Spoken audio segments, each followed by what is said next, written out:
Right, we have all caught up with this week's Coronation Street. It's time to chat about... Tell you what, it's a lot of randy goings on in the street this week, wasn't it, Jem? Everyone was at it. I know. Snogging, bonking, all sorts. Programme? It was total smut fest this week on Coronation Street. Honestly, is that how they're trying to get the viewers in, by tantalising them? Yeah. That's not what Coronation Street's all about. But yeah, there was some of it was quite fun, some of it was silly. It was looking forward to talking about it all the same. And I've got a smutty storyline title for the first one this week, which is Costello gets his kit off, because he's got a kit off doing something a bit naughty this week, hasn't he? Well, hey? You're just encouraging them, because this wasn't even sexy, but you're making it.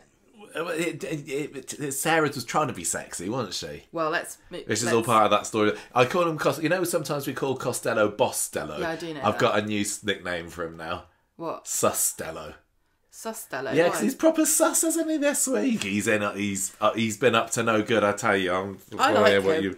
That was a massive yawn. Your yawn came away. Oh, sorry, it's the morning. It is, it's Friday morning now. Yes, I do quite like Costello. I'm kind of interested in where that's going, so we'll chat about that one first. He always got a stink face on, doesn't he? I like that. Yeah, he does. He always looks like he's like disgusted with everything. It's because he's watched the previews.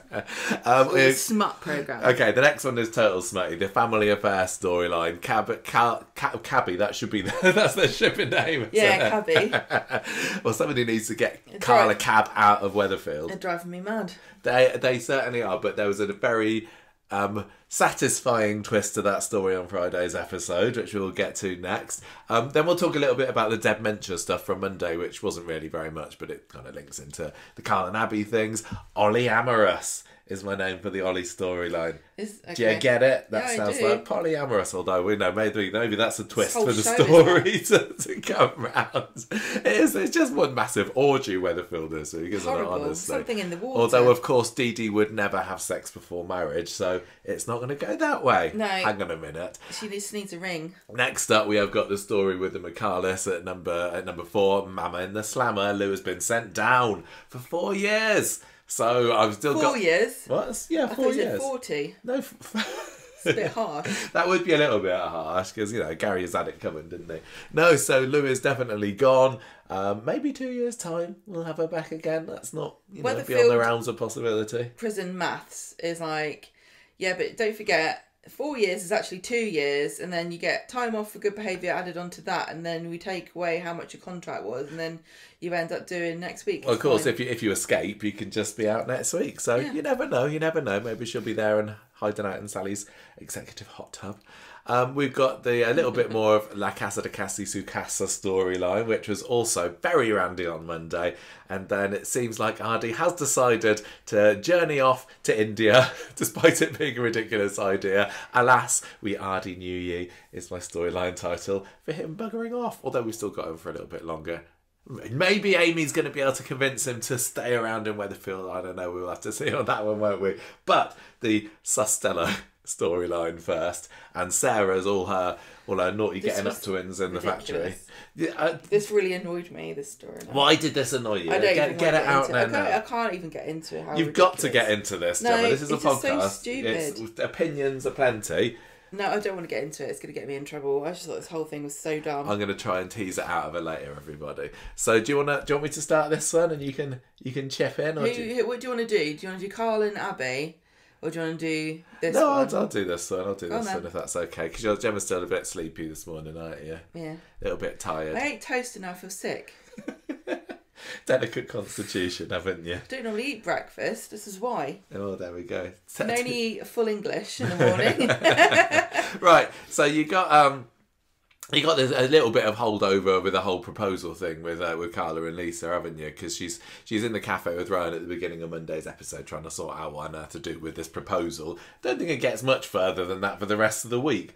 We had a couple of don't even mention it again. No, we had a couple of just family scenes at the Connor Swains, didn't we? With like the scene on Friday where Lisa's taken down notes of every time David the dog barks, and I loved it at the beginning of Friday's episode where she catches David putting rubbish in her bin as well. She was like a classic Corrie Curtin twitcher in that scene on Friday, wasn't she? It is really funny. Edith Sharples would have been proud of her because we don't really like as a show. We've never lived with Lisa Swain.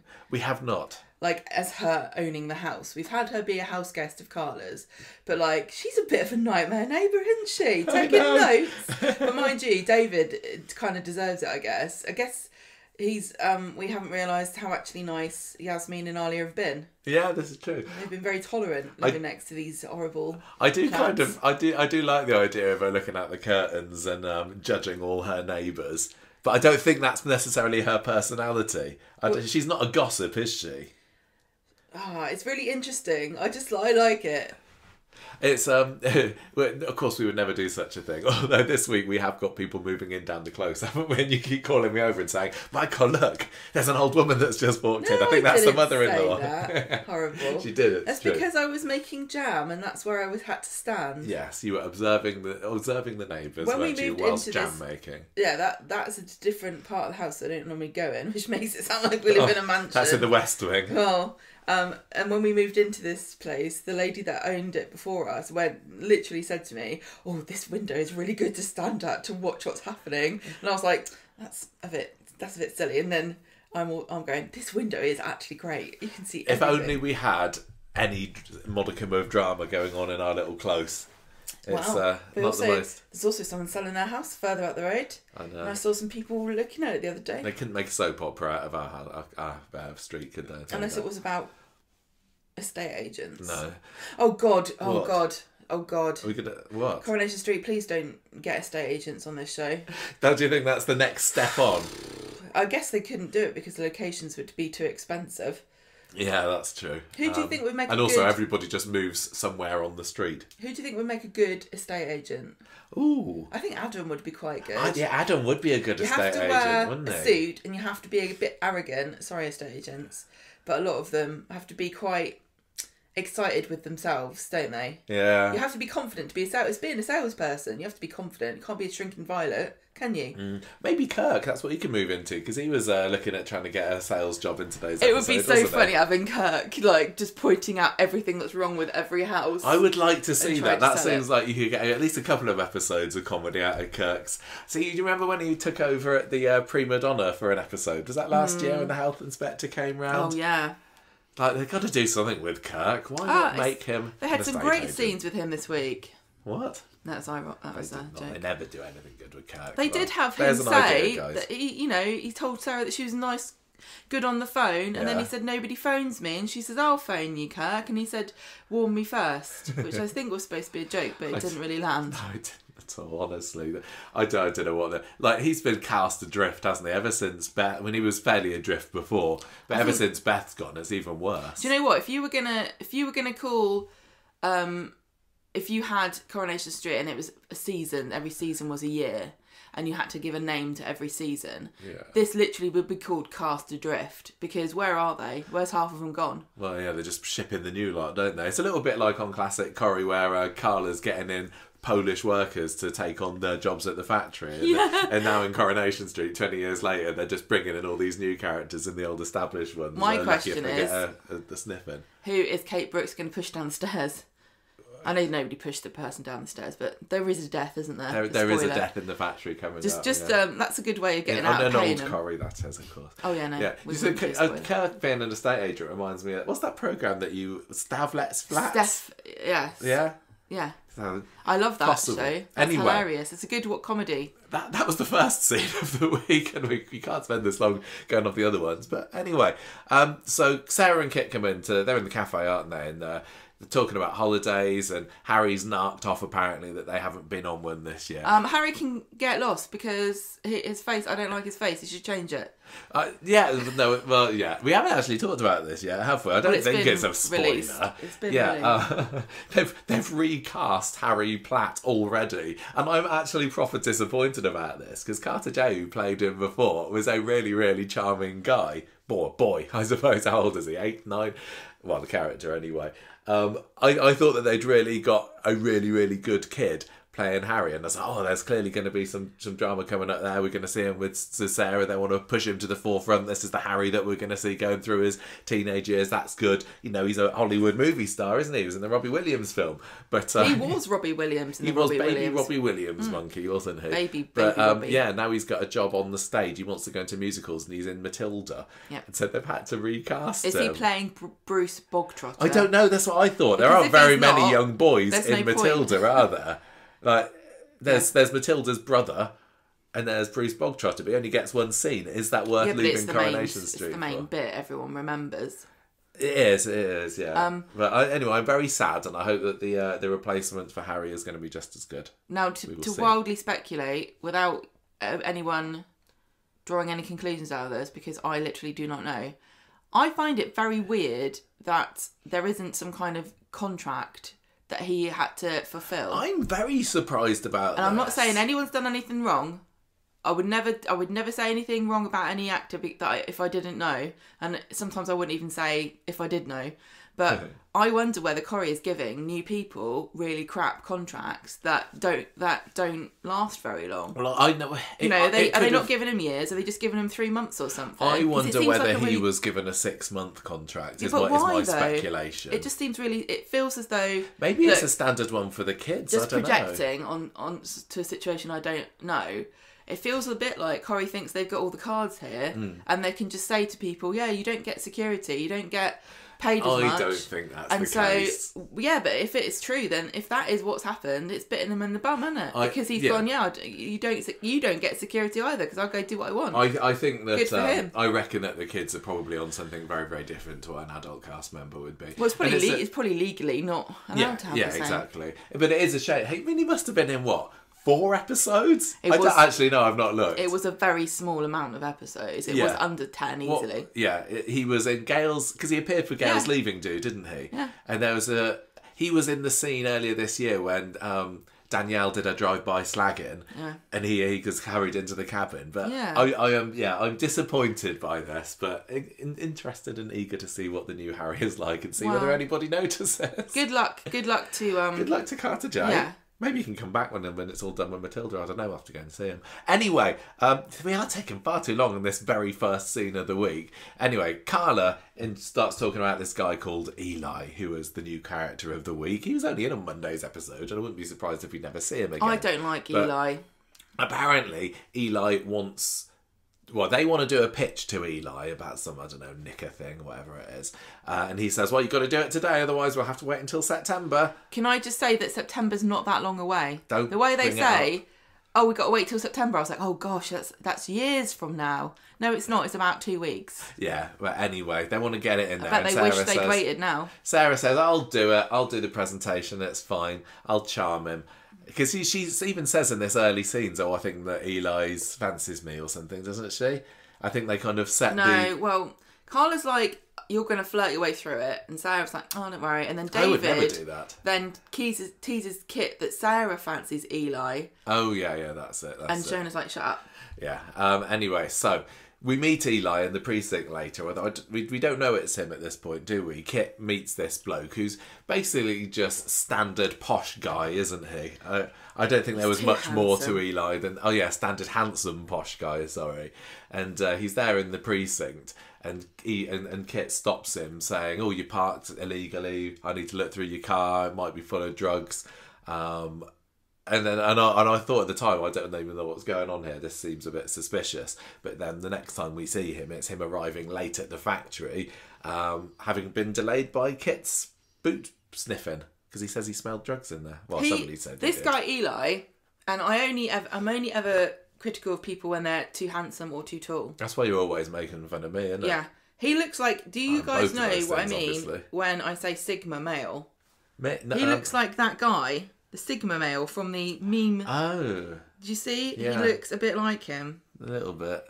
He's bearded and handsome. Too handsome, and he's got his jaw and his cheekbones just offensively crisp, aren't they? We're just jealous, aren't we?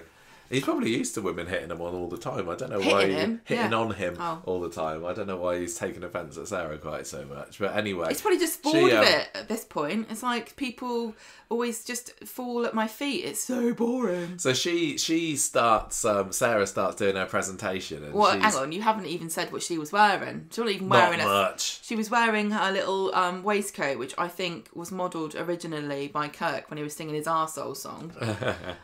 She was quite revealing. And she was wearing the product that they were trying to sell, which was a flower strapped bra that you could see peeking out. Mm-hmm. When it was clivage. When I was watching the scene, I'm going to admit it. Oh, you liked it? I liked it. I'm going to admit, I thought it was quite sexy. I didn't watch that thinking, there's something going on here. This is wrong. Sarah, how can you? Because I suppose we're just kind of used to... I don't think that... Carla says later on, you can't do that these days. And Sarah says... You can on Coronation Street. That's the thing. It didn't strike me as particularly... The mixed messaging here was off the charts. Like, was not Carla in trouble with Lisa not that long ago for flirting with a man? Oh, yes. And she was like, it's fine, he's gay. Right, so you can flirt with gay people and make your partner uncomfortable. Well, Carla wasn't showing him his pants, to be fair. The whole point and the reason why this annoyed me is that Eli actually wasn't upset at all about this. He just pretended he was so he could get a 40% discount. Yeah, I think so. So any kind of message about feminism or sexuality or double standards and should a man be offended if a woman flirts and is it right that women do use their sexuality in business? It's all out the window because Eli was just using it to blackmail them. And then everybody else started doing it. It made no sense at all. It was the most stupid storyline. It's like offensively bad and annoying. Because it could have made a really interesting point. But it didn't for you. It didn't land. I don't care about... Listen, this is what's going to get me in trouble. I don't care if women use their sexuality to get ahead in life because... This is one of the very few weapons in our arsenal. I don't have it, right? I can't do this, but I don't begrudge a woman for doing it. It reminds me of do you remember the series of The Apprentice that we watched when all of the women went around the market? There's a memory unlocked. And they were like going, can I please have these melons for free? And the men were like, oh yeah, fine. Yeah, and then Alan Sugar tore a massive strip off them. It was Karen Brady with her original face telling them off for making women in business look bad. And I was thinking, is it not a combination of women using their sexuality and men also letting it work on them? Who lost out here? Yeah. If it had been the other way around, if it had been I'm just trying to think, let's say Kirk was there hunkily flirting away to some female. But it's not the same thing. I know that we're supposed to say that it's the same, but it's not. If a man gets flirted with by a woman and he turns her down, what happens? If a woman is in a situation like that and she could... What's the worst that can happen there? If a man's coming onto a woman and locks the door of an office, it's a completely different situation because the man could rape the woman. Was Sarah going to rape Eli? Was anyone worried about that? Well, Fizz was watching them from the outside, so probably not. Do you know what I mean? It's not the same thing. It didn't offend me. Women don't have the same physical strength and power, and I know that women we shouldn't do this and all blah blah, but what this story wasn't that story. It was also very much in character for Sarah-Louise, wasn't it? Who is a massive flighty piece. Yeah. I just don't know what to say about this. I hope I think we said it. I don't know if people are going to get mad at that opinion or if they expected unexpected, coming from me to say it. I just don't think it's double standards because men and women are different. It didn't bother me at all. A man might be scared that maybe he's going to get a false accusation made against him, and I completely understand that. That could devastate you. Yeah. But it's not the same situation as if a man locked a woman in an office and started pushing her into a chair. Well, maybe people will see the story this week and then realise. But it's not about that, is it? That's the whole thing. It could have been a really interesting discussion and stuff, but it just turned into, oh, now everyone wants a discount. But why? How do they think they're justified for a discount because something happened to somebody else? Maybe Sarah's been flirting with all of them and it's all going to come out that she's just all been like, the massive flirt I didn't know of I could get Weatherfield. money off for being sexually harassed at the factory. I bet half of them are complaining about Carla because she's not above doing this. Well, I know she said you can't do it these days, but what she meant is you can't do it on a Monday. You've got to work your way up to it. We also had the storyline a few years back when do you remember Mr. Hamlin, the wheelchair-bound client? And they turned him into a massive perv, didn't they? Because wasn't he being all over Alia? I can't remember, it was so long ago now. And the moral of the story was, even wheelchair users can be perverts. Yes, and that's exactly, equality. Exactly. Anyway, there's more to that to come. But meanwhile, you've also got the other kind of facet of this story, which is what's going on at the police station. You know, oh, cool. I've got favourite Corrie set. Oh, it's nice that they use that again. Something's going on with Costello, and Kit's involved in it as well, because he's on the phone with somebody and it sounds like he's getting some good news for them, and he kind of scribbles down a mobile number on a post-it and tears it off. And Lisa's like, what are you doing, taking a personal call? But he says that's what it is. It clearly isn't. And then she is doing her detective work, isn't she? Because she goes over there and scribbles over the top of the post-it, and it comes through and it says a number and then Costello. And I like that. I thought that was a nice little revelation of it. It was quite fun. Yeah, it intrigued me. What's going on there? I bet she learned that off of the you know that what's it called? What's it called? Those little binder things. Not Halifax, not Ceefax. Filofax. Remember they used to have Filofax spy. Spy kit. And it would tell you all those tricks, and also say he'd written it in lemon juice. She could have put it on a radiator and heated the lemon juice up and it would have gone brown. And then she could have read it then. Yeah. There's all these tricks. There had been a few kind of suspicious looks from Costello in previous weeks. I can't remember whether we particularly touched on it. Since Craig's funeral. Has he? When he was lurking, do you remember, and staring, and everybody realised he looked like the guy from the Me Plaza. Oh, yes. You're right. One of the default characters for a Wii game. Yeah, it was the boxer in Wii Boxing, I think. Was it? Maybe. I just really recognise his face. Whenever I see him now in my head, I go, do, do, do, do, do, do, do, do. No, so I can't remember how long he's been in the show. Was he in it a year ago? Probably not. He has. Really? Well, even like Kit was barely in it a year ago. I can't remember. Did it spring last year he first appeared? Oh, good. It feels like he's been there for Costello years. Hasn't been a character up to this point, has he? He's been very much like there. I said, I think that... He's been a Dr. Gaddas kind of fleeting appearance. Craig's death was when it all began. Well, yeah, this is also when Jess has suddenly come into the forefront because she's arresting people left, right and centre as well. So he's called...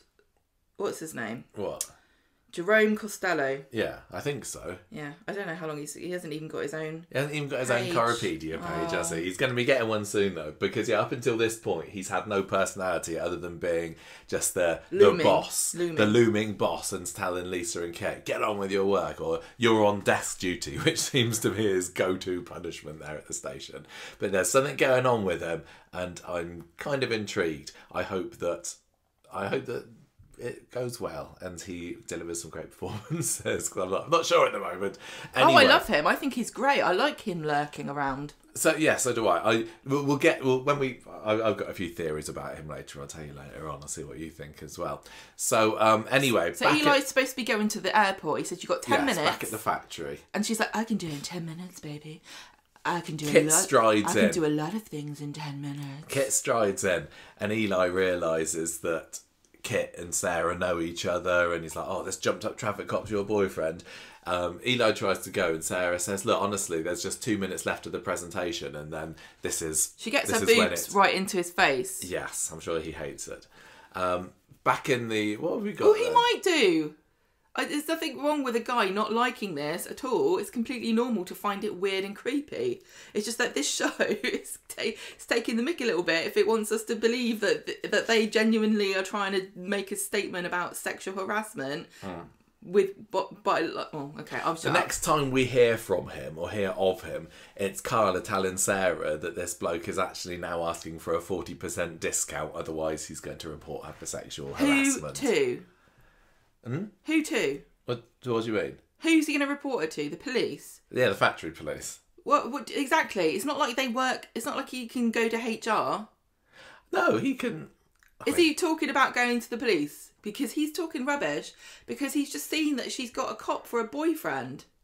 Yeah, that's would true. you really A dodgy find one it? at that. Would you really find it plausible to go? I'm going to report you to your boyfriend for sticking your boobs in my face. There are more than one police officer at that station. I know, but I There's also actually don't think. 3. Sadly, I don't think that. Yeah, I don't think that anyone would take him seriously, and I don't agree with that, because if he genuinely did find it uncomfortable, then he should get some kind of justice for it. But he clearly Sarah wouldn't get more than a slap on the wrist. He clearly surely. didn't find it uncomfortable, because he wanted 40% off. If he really didn't like it, he wouldn't want money off. He'd just report her. I suppose it's also the reputation of the factory. It's really. Sarah has done something here which she shouldn't really have done. Yeah. And it's made life a lot more difficult for Carla. This is what they wanted to get out of the story, isn't it? This is all they wanted the story to be. Yeah, exactly. But really, honestly, what do you mean Underworld's got a reputation? Yeah, of course it does. It's run by 2 sexy ladies and they sell underwear. And people are like, oh, did you hear they were flirting? Try and sell pants. Can't believe it. What's this rag trade come to? How else do you think they've managed to stay open for the past 30 years? Like, God love her, Carla's only got this job because she slept with Paul in the first place. Yeah, that's true. Most of the women on Coronation Street have their businesses because who they were married to. It's not progressive at all. Well, she wasn't running it all the way through, was she? She had her own baby clothes company, didn't she? Yeah, at first. And she decided she hated children. Anyway, Sarah gets sent home to work because Carla's sick to the back teeth of her, and so she kind of skulks off there while Carla calls Eli to try and smooth things over with him. We also, on this episode, had a little bit of a side story with David, didn't we? Who is joyfully revelling in the drama that's going on between his arch nemesis Kit and his sister. And Kit's like, you're just obsessed with me, leave me alone. Because David's calling him a traffic cop and all this kind of stuff. And Kit kind of hobbles off. He's still got his crutches, hasn't he? I don't know how long they're going to stay on for. A more realistic time frame than normal, because he actually needs them in real life. Yeah. How... Do you think that David's being petty, or is all this justified? Because I'm going to say... it feels like the Shona and Kit night of passion has very much been just brushed under the carpet. And then when did that happen? November, December time? If I was David, everyone's just kind of saying to him, oh, so somebody literally says to him later this week, oh, so he slept with your wife, so what? Drop it, get over it. And it's like, sorry, in real life this would be huge. I know in a soap opera this kind of thing goes on all the time, but David has got every right to have a vendetta against this, what did he call him, a jumped up giraffe? I can't remember, don't you think? Yeah, in Coronation Street, he's taking the grudge a bit far. Big angry giraffe is what he said. I've just seen where I've written it. So again, he's taking it too far. In the world of Coronation Street, he's taking it too far because we've all moved on. But I thought this was also to do with the whole Kit smashing his car up and then threatening to arrest him. Yeah, they've had this rivalry. They've had beef for a while. Yeah, and also I think David's going off the rails a bit because he's also picking fights with Lisa. By putting rubbish in her bin and moaning at her for them putting rubbish in his bin, letting his dog bark all the time. I think that David... He's going off the rails. Yeah, but I think he's got a little bit of Napoleon syndrome or whatever it's called. Do you think he misses his mum? I think that he misses being the main character. Main character syndrome. Yeah, he has. He's got side character syndrome, main character syndrome, or whatever you call it after. Like, he used to be the big face of the show. Like, so much used to revolve around David. The Platts were the #1 family of the street. And what's been going on the last couple of years? Barely anything. The house burned down a couple of months ago, and now nobody even talks about it. No. Everyone's moved on. This is all now this year been revolving around the Websters, around Theo and Todd, and poor David barely gets a look in. So I think he's feeling a little bit Yeah, whatever the soap version of emasculated is, if you're just not used in enough storylines. Oh, you think it's so great because you're a new character, Kit? Well, you wait till you've been in it for 20 years. Nobody cares about you then. Yeah. And I think probably the height difference between those two does kind of add on to it as well. Right. But yeah, I think that poor old David just wants to get a look in again. But I don't blame him at all. Just elbowing his way into any story he can get. And even Shona is like saying, "Oh, David, just forget about it." I can't. Maybe that's what Abby's hoping Kevin will do when he finds out about it. Just get over it, Kevin. Right. Kit goes to the flat. Kit goes to the flat later and's telling Sarah-Lou all about David winding him up. And he apologises for what happened at the precinct with him and Eli, and Sarah says to him, look, to be honest, that's... Oh, what was that? I get an Alexa notification. Sarah's like, I could be in trouble here because Eli's reported me, and Kit hears all about that. He said he's going to report me. Yes. So, back at the station, you got Lisa talking to Costello if he has a new mobile number, because she saw that his name was written on the post-it note next to a mobile number that she doesn't recognise. And he does look a little bit guilty about that, but it's like, no, I don't know what you're talking about. He also advises her to keep things professional with Kit because they were doing... So what do you think? Just all I'm really intrigued about this. This is more interesting than... I think let's wait until we got to the end of Wednesdays, because we had that scene. Wednesday's cliffhanger was kind of interesting, and then they don't really go into it on Friday, sadly. Well, I can't wait for Betsy and Lauren to crack this case. I know. So then you get your precinct scene where Kit's rendezvousing with Eli. Eli. I thought for a split second, just for a little bit, it was going to turn out that they knew each other.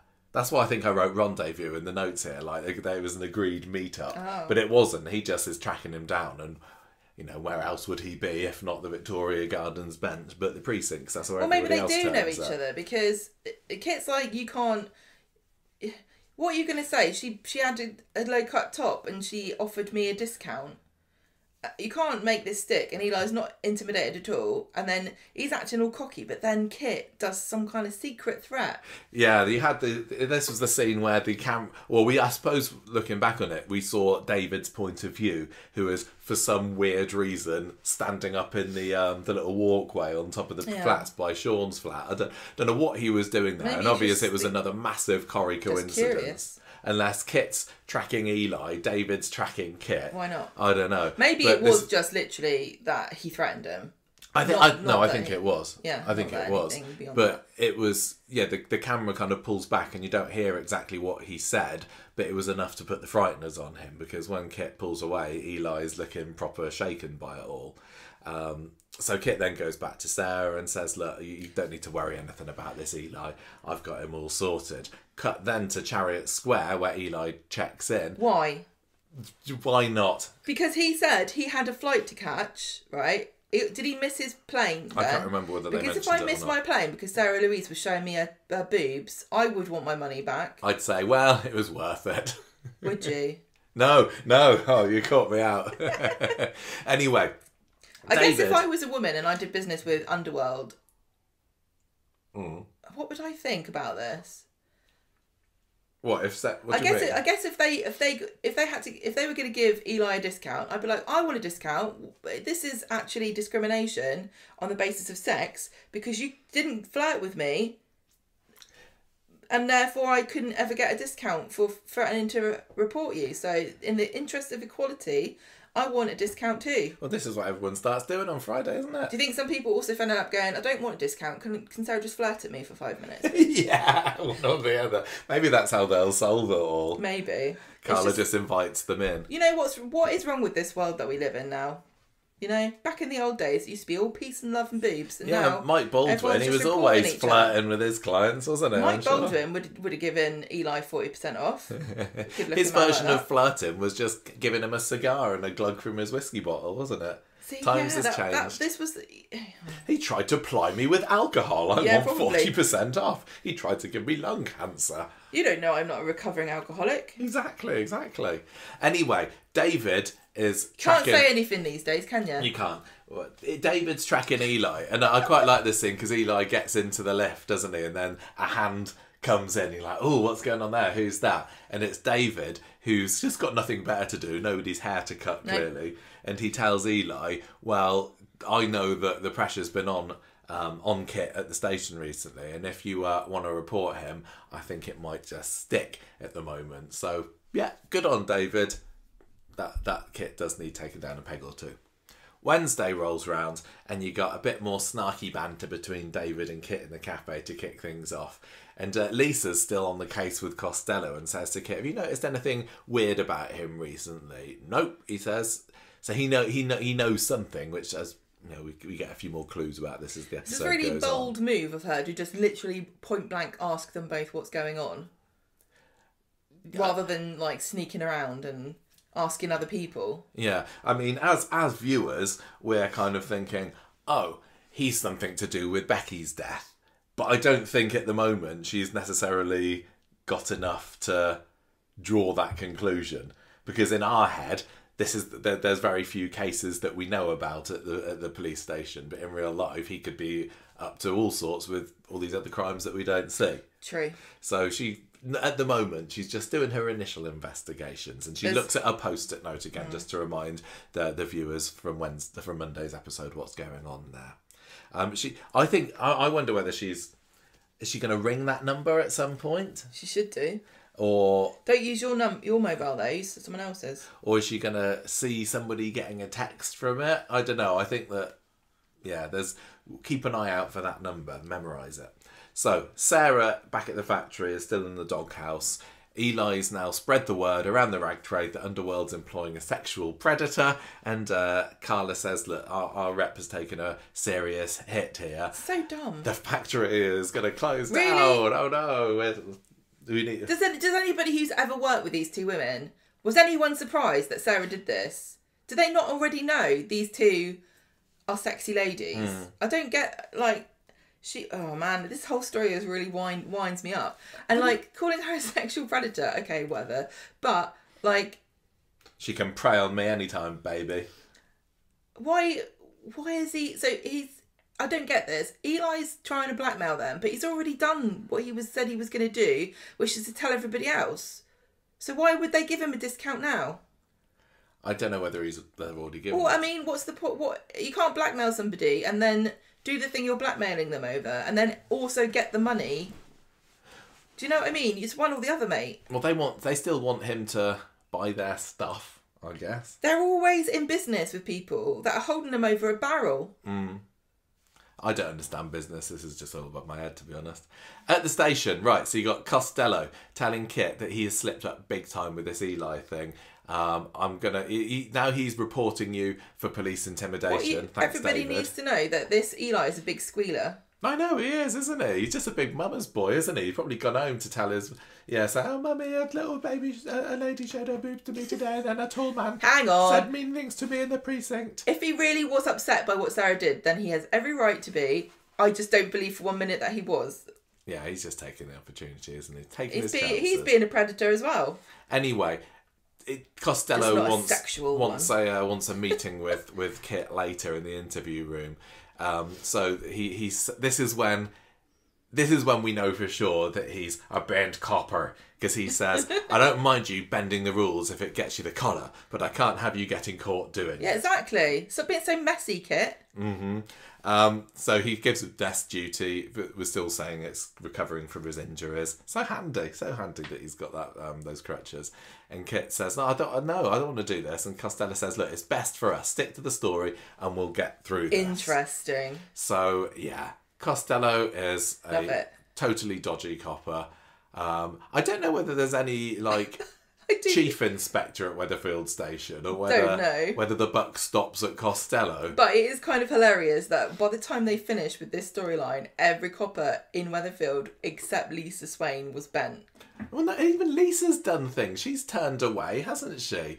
We had the story a couple of weeks ago when Brody collapsed in the cell, and she was like, "I'm not doing anything about it." Although I know that she didn't know about it. No. But she'd arrested Brody just because she was a bit knocked off that he was teasing her about. Yeah. Was it about Becky? I can't remember. But it is funny because Is this kind of like religious person syndrome on this show? Right, if you're a religious person, your faith will be tested in some way, and somebody will bring something up, and you'll have to decide whether you really believe. Yeah.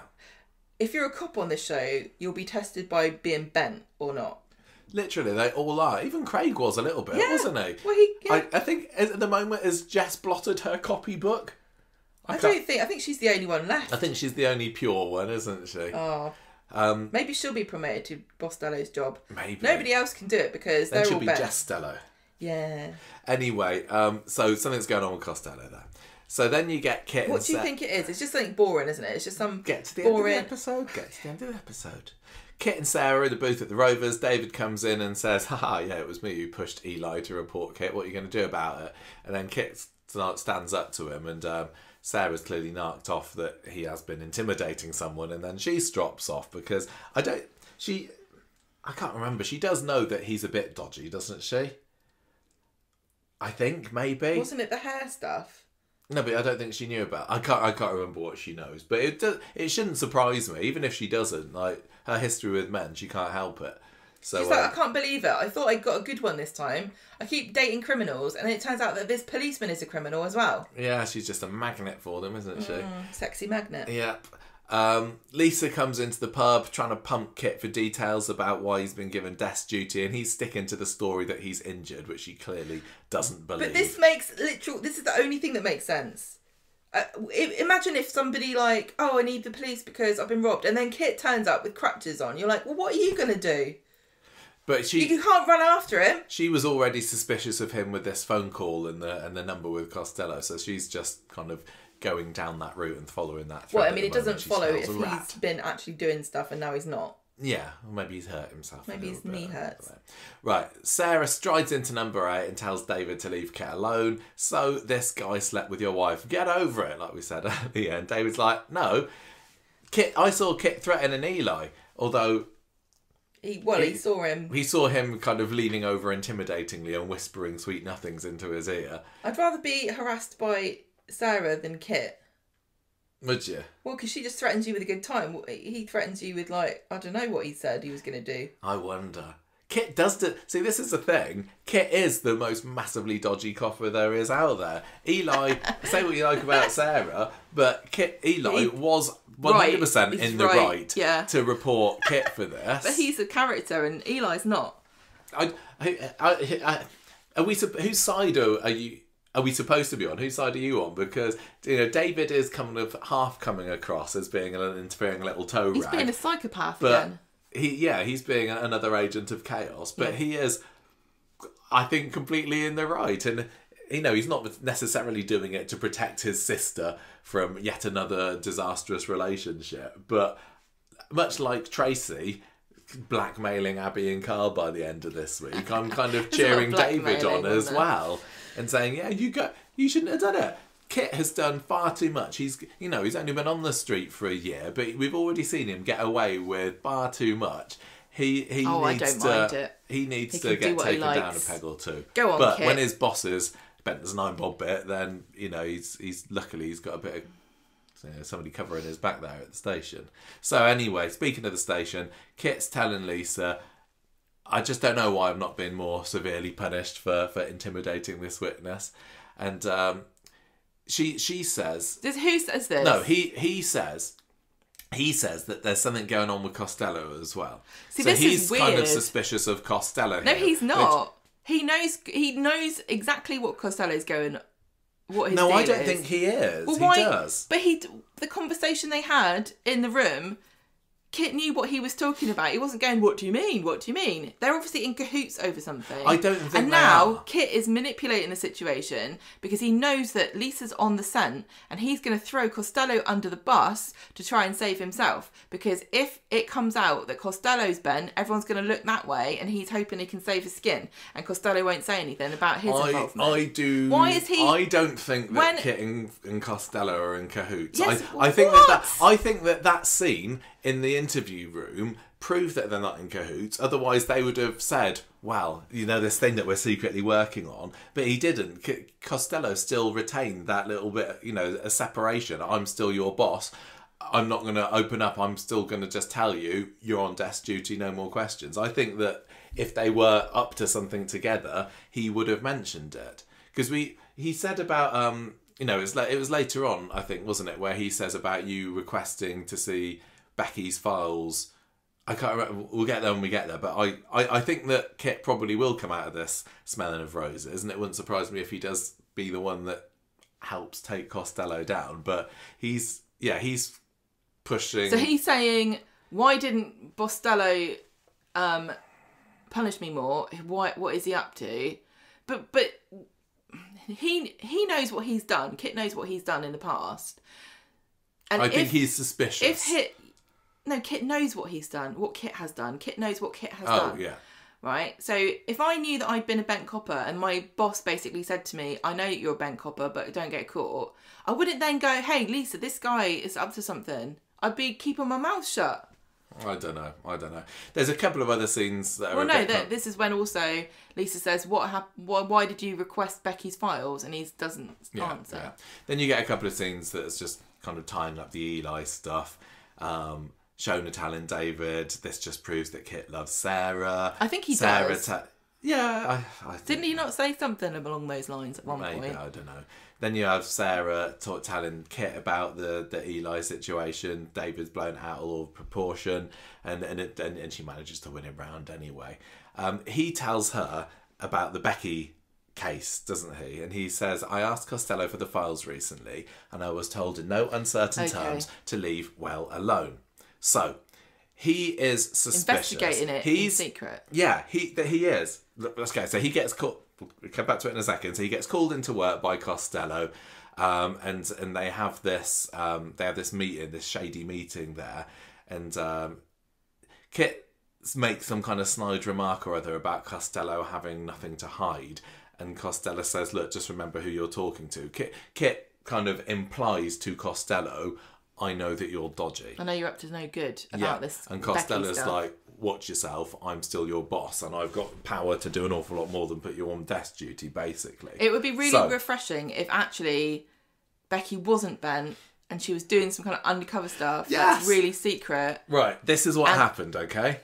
This is what happened. Is this your theory? Yep. Becky was investigating Costello. She suspected. Yeah. Costello has been up to no good all this time. I don't know what it is. Drugs, murder, whatever. Becky suspected him. She found some dirt on Costello. Costello says, this Becky needs taking care of.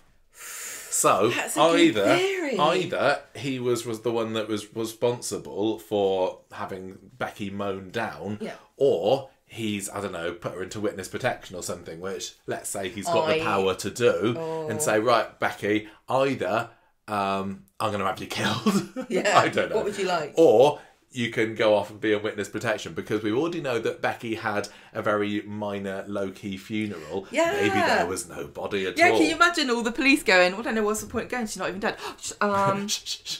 So this is what I think, and I wonder whether Kit is on the scent with this. Which, you know, he was asking for Becky's files. Obviously, Costello doesn't want to give anybody Becky's files, because Becky's files would say a bit more of the truth about what happened. Especially, you know, if it is a witness protection thing, and we're still clinging on to this idea that Becky's maybe alive. This would be hilarious. I don't know one way or another. If the files were literally like, yeah, she's actually just living in. Yeah. Well, for this show, she'd probably be living in Southampton, because that's where they all go, and they. So I don't know. Escape. We don't know enough about Costello to know whether he's the sort that would literally kill off one of the officers that were onto him.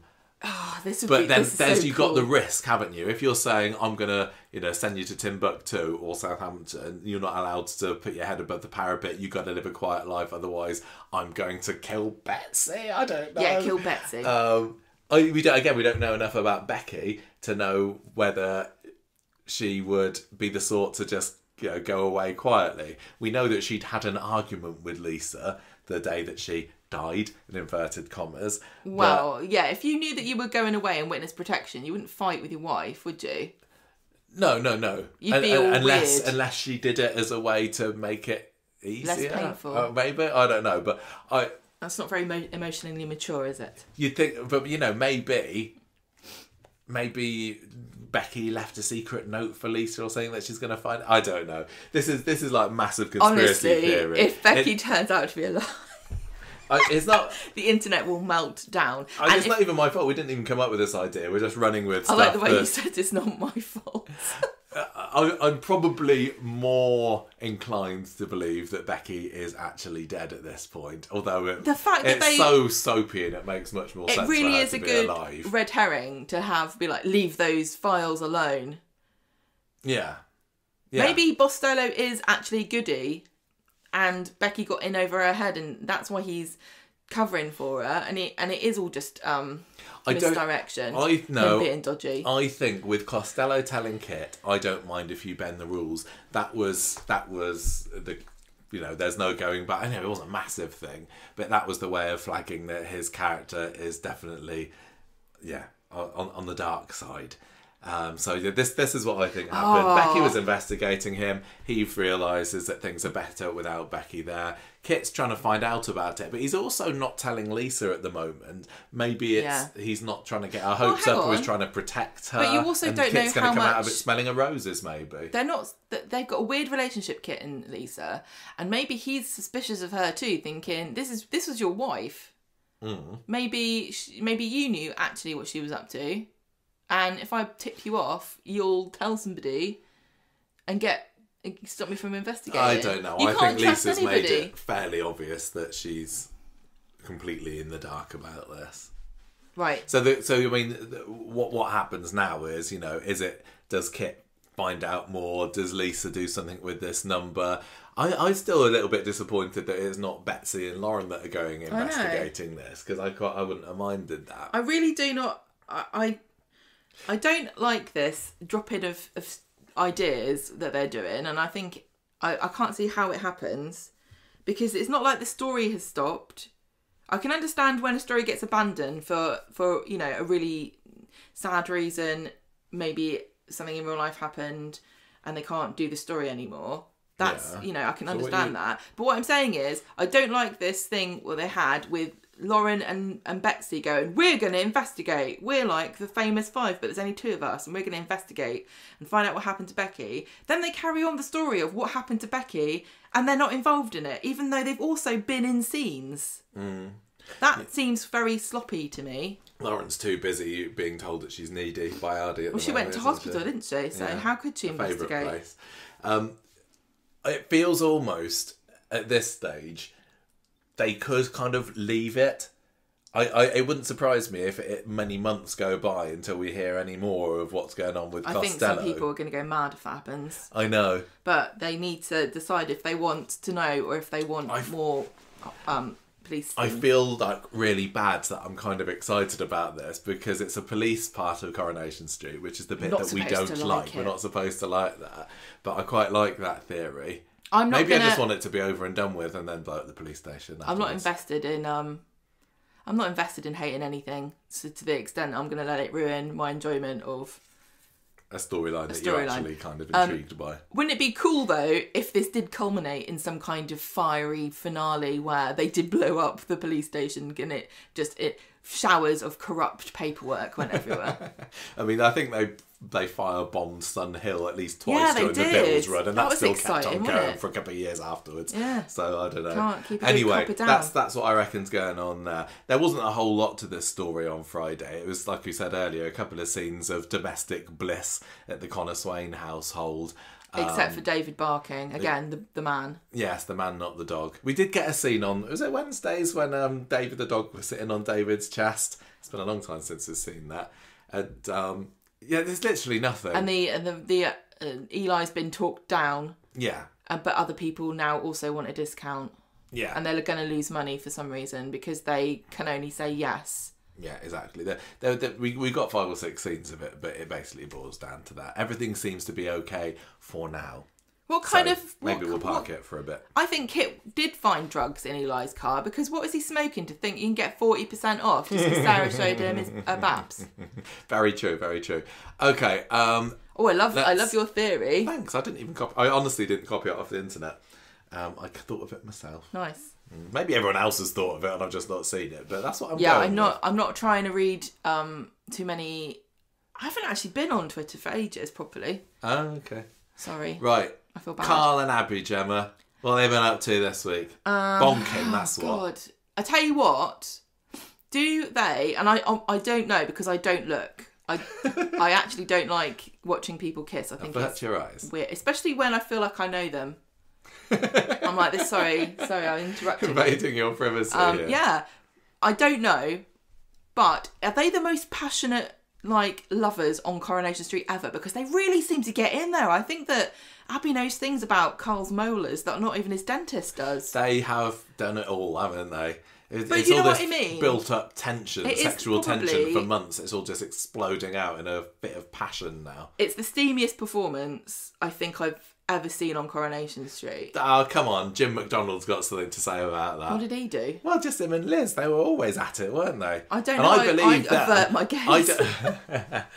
I don't particularly... This is my part of one of my many problems with this storyline. I don't particularly see there's that much chemistry between Carl and Abi. I do. I don't think that, they're great for each other. I do. I think they're doing a really good job of like. I just this hate kind it. of animal Every time I watch it, I just think, no, I hate this. I know I was asking for them to hurry up and get on with it for Yeah, you were. months, It's your fault. But now they have. Every time they come on screen, I just really, really hate what this has you're done for such Abi. a noble Like, man, aren't you? Abi was one of my... she was there in the top 5, and I just can't stand... Are you literally saying I thought this was a bit? Are you really not like her now? No, Really? I don't. I know, and I'm really, really, really gutted about it. Well, I just that's sad. hate every time Abi comes on screen thinking, you Okay. massive floozy, as you told me to say the other day. Yes, I'm I not allowed did. to say the other word because that's sexist, apparently. Well- but it's just so utterly horrible, and it's just despicable. But it is one of those times where I'm saying, which I'll do to the characters I like. What have the writers done to you? This isn't Abi. Well, yeah. And then that takes me out of the show Okay. as well, because Oh. I'm thinking about the writers and the plot and everything, and I'm not thinking this is the sort of thing that Abi's doing, because I know that she's made mistakes in the past and she's spiraled this way and the other, but I can't, and I almost can believe that she would do it. And I'm also battling with the fact that I don't think that her and Kevin are the best couple, but I just hate how deceptive and uncaring she's been. The fact that this week she decides that rather than going on holiday with her own son, she'd rather stay at home in bed with her brother-in-law. Like, poor old Alfie. Going, where's mum? Where's mum? Oh, she can't get her passport. No, actually, she's just flat on her back in number 13's bedroom. It's absolutely despicable what they've done to her character. And I don't know how they're going to come back from it. And lots of people haven't enjoyed Abi anyway. But I think that they've generally tried to portray her as a sympathetic character, haven't they? She's been the hero character. And this year... She literally rescued people. Yeah, she has. And this year they've thrown her under a bus. Is there anybody watching that's going, yeah, get in there, girl? Whoa, he's a corker, isn't he? As people say these days. Corker? Nobody is cheering them on, surely. This is like... It's horrible. Is this the second year in a row now?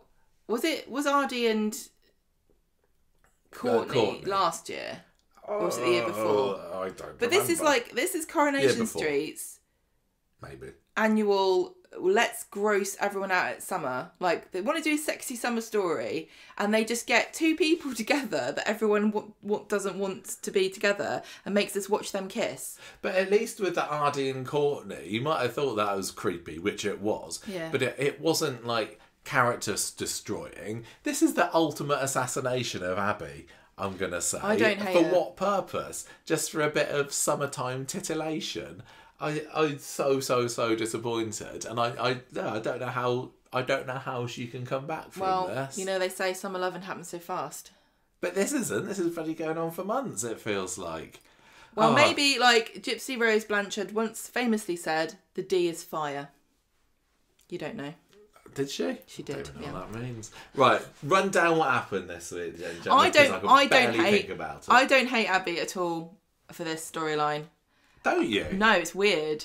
I don't know why. Are you gunning for her? I'm not gunning for her. As in, I'm not gunning thinking, for her. Are you championing her? Championing her? I just think that she's been hypnotised by it's the D. Carl's fault. By the big D. I can go with it being Carl's fault. She was resistant for a very long time. I feel bad for them that they clearly really, really like each other and there's no future in it.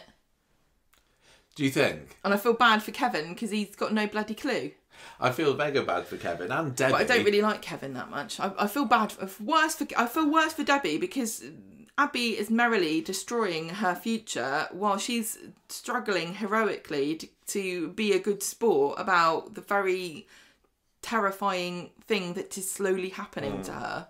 I've got no clue at the moment whether Carl's going to be, still on the street in a year's time. Is he going to settle down with Abi? I really get the impression he's going to. I just in my head think he's going to sod off. To me, he feels like I'm going to have this storyline, get a bit of fun out of it with my sister-in-law, and then sod off and leave her kind of licking her wounds. Yeah.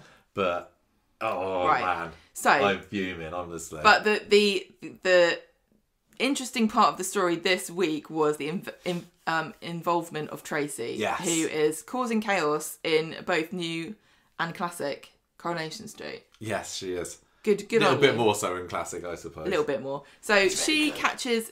Well, this is all to do with Cassie and Steve and the Tracy and the I was going to say funeral, but it's a divorce. And he is sneaking out of number one. And he's like, sorry, I had to sleep somewhere else because of what happened with Doran. I should have put this in the other storyline, really, but let's and carry Steve on anyway. is like, you're only just jealous of me and Cassie, and she's mad, so she kind of like decides to try and seduce Carl by getting him to pay attention to her, asking him for a service, and they get chatting about the fact he doesn't work there anymore, which I forgot. And they get talking about the fact that he lives at Debbie's hotel, room 101, which she thinks is very funny. Then Brody shows up at the garage for a shift. And at one point, I'm sure he's the only one working there this week because Tyrone was nowhere to be seen and Abi was having an affair and Kevin's on holiday. Brody, he's holding the fort there, isn't he? He is a bit, yeah. Well, Brody, who was he was talking to today saying, it's really easy working at the garage. He's only just started. I know. How does he know? Yeah. Right, so... He's probably being asked to make the tea. Yeah, make the tea and sweep up the... Yeah. Shavings. Whatever you do in the garage. Shave? I think you shave... Gaskets. You shave your mechanics, don't you? With Carl's face changing. Yeah. Carl's... Can we just... Continuity of Carl's face. I've never seen such terrible continuity. It was really bad. Like, people have pointed it out in previous weeks. I can't even remember we've talked about it. But it was so blatantly, 1 minute he's got a beard and the next he's clean shaven. It was healthy stubble. Yeah. But when I picture Carl, I picture him with the stubble. Yeah, me too. So every time he comes onto the screen and he's clean shaven, I'm like, he looks strange. You look weird. You don't look like Carl at all. It's funny how getting rid of the beard can do that to him. But it's enough so that you notice when it flicks back and forth. He literally walked through a doorway on Wednesday, I think. Yeah, it was Wednesday's episode. Then he was clean shaven in the street, yeah. No, I think he was beardy outside and he walked through and he had... No, I thought it was the other way around. It was, it doesn't matter. But literally, that was in the course of one scene. Yeah. Standing at the door, his facial hair is one length, steps inside, and then it's the next. It must be an absolute nightmare. But I mean, if he shaved his face, you cannot do anything about it.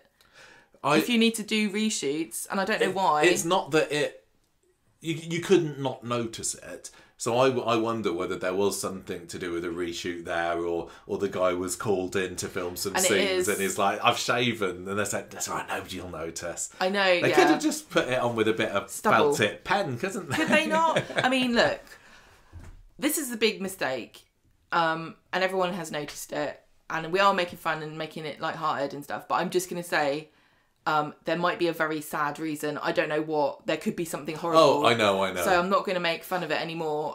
We've had our fun now, so we'll just leave it in case there is a tragic and sad reason. It's not the sort of thing that you expect to see on Coronation Street. They wouldn't make this mistake normally. No. They just wouldn't. They know how to make a TV show. They've got a guy that does the continuity. I don't know if it's still that guy, but they do care about this stuff. If something has gone wrong, quite as obviously, there's been something. And I'm not going to speculate. I have literally no idea. I'm not saying it because I know anything. I'm just going to say I'll drop it now because there's things I hope it could be. Yeah, I don't think we can say it's like, oh, it's the beginning, or it's yet another indication that Corrie doesn't know what it's doing at the moment. It's just something obviously unavoidable. That's all I'm going to say. Right, so. But they could have. What could they have done? Exactly. Put him in a face mask. What can you? Yeah, have him wear a very big scarf. Right. Anyway, so just another layer for Abi to unwrap. Oh dear. Carl finds Tracy in the shower in his hotel room. Oh yeah, How did she get in there? I think that she said something about sweet talking with the concierges or something. I don't know. This is sexual harassment. Yeah, it was, wasn't it?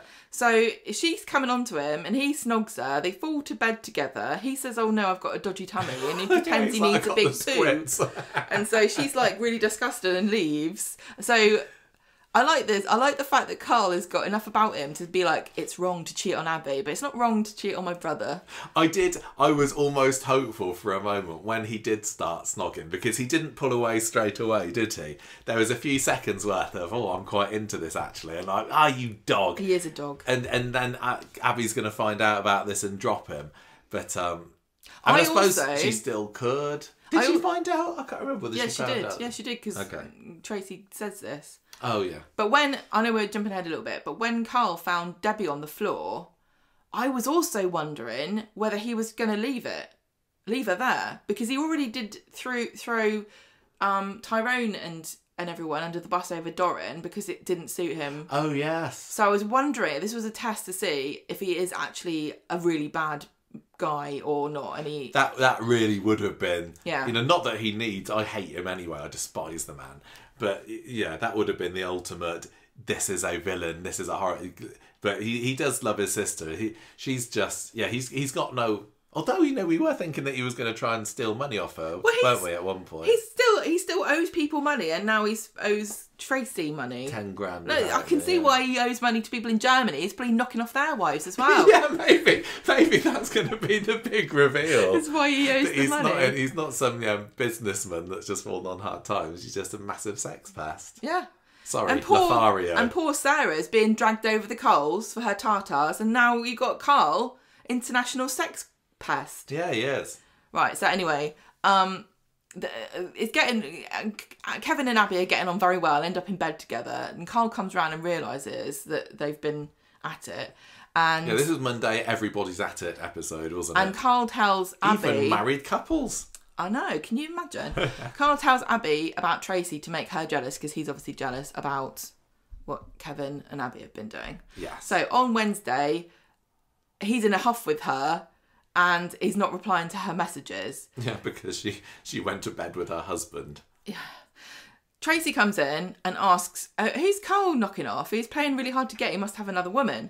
And Debbie's like, well, come round the hotel tonight. You can have a free meal with him on me. And then she says, put it on Anime Bullock's bill. And I thought she was saying Anime Bullock. Obviously, you're supposed to think that, but it's Anna May Bullock.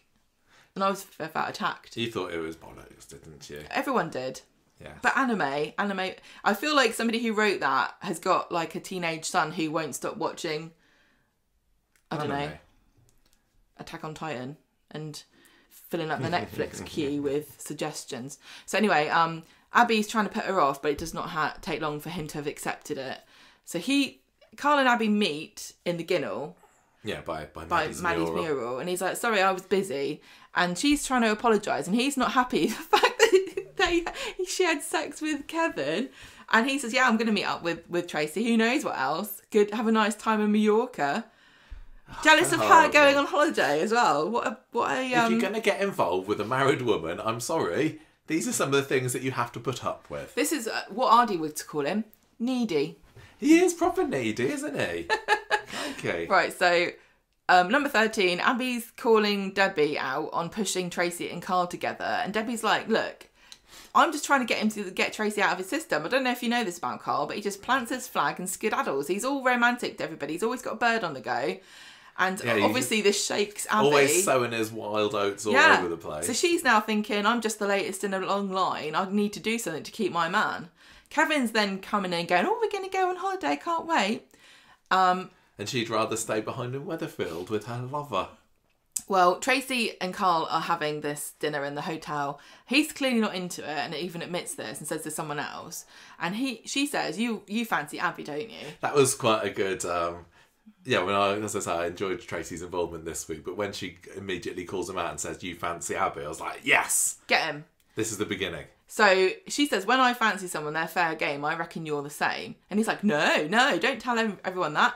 I actually do like somebody, but they're from Germany and now they've moved to Wales. So you probably don't know them. He says that he's going off to Wales. This is very much like sets up my Canadian girlfriend. So Abi is leaving yet another message for Carl later. Cannot face the thought of going to Mallorca and not being able to see him for 2 weeks. This is how I feel when we leave Abi behind. I miss her so much.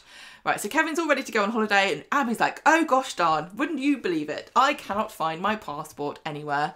Gonna have to not come. So Kevin's looking and Abi's like, oh, it's hopeless. And can I just say another unforgivable trick here, because unforgivable Kevin pretending to have cancer when he didn't. Unforgivable pretending you've lost something when you haven't. Because losing something is my most hated thing ever. Gemma I hate losing things. I hate looking for things. I hate it when you lose something. I hate it when I lose something. If somebody makes you hate it when I lose your things. That's the worst of the worst. Yeah, it's pretty bad. I hate it.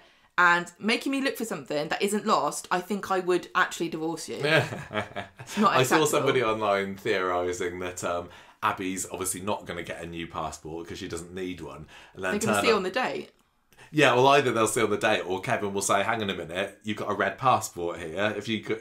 Maybe you're supposed to be getting a new one. It's they're blue now." Or she'll just say she found it. Yeah. But then that wouldn't make sense because she would have had to have begun the process to get a new one, and then that would have invalidated her old one, so it wouldn't have mattered. Mm. Well, she talks about like having a speedy. Can you do that? Yeah, you can. Can you? Oh, okay. But the other thing is, and she's just going to say, oh, I couldn't get a flight. There were no flights. That's what she'll say.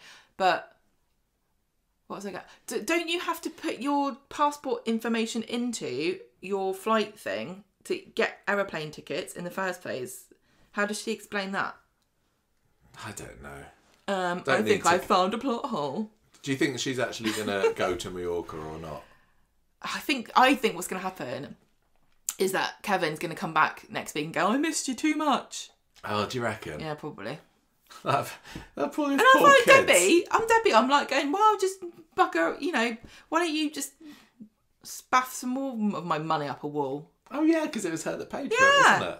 Yeah. It's paying for a family to go to Mallorca this time of year, last minute, not cheap at all. Right, anyway. So she's like, oh, look, I'll get a replacement and I'll follow you in a few days. And then Carl goes to see Abi and she tells him what's happened and says, I love you. I love the boys. I wish I loved Kevin, but I just don't. My heart And he's breaks. like, hooray, we can have shaggings for a few days. And she starts to undress him and they kiss and head upstairs.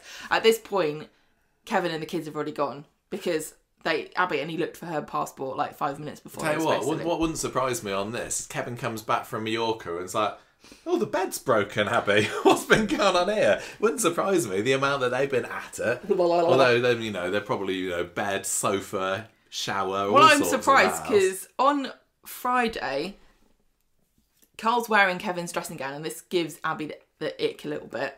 But she gets over it very quickly. Standard soap attire.